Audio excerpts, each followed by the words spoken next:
Berita lain, Kerajaan Arab Saudi, saudara, resmi tidak mengeluarkan visa resmi Haji Furoda pada musim haji tahun ini. Imbasnya ribuan haji asal Indonesia yang sudah mengeluarkan dana lebih batal berangkat. Aliansi Pengusaha Haramain Seluruh Indonesia atau Aspirasi, saudara, menawarkan solusi kepada pemerintah Indonesia untuk mengelola Haji Furoda secara mandiri. Mereka rela mengeluarkan biaya lebih mahal agar tetap dapat pergi haji secara langsung dan resmi melalui kuota Haji Furoda.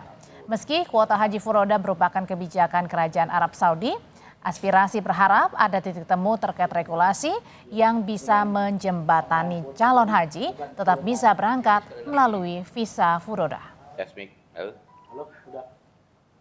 Dengan yakin dan teguh berharap untuk bisa berangkat menanti datangnya visa Furoda, visa mujamalah, visa undangan supaya bisa berangkat dengan jalur resmi.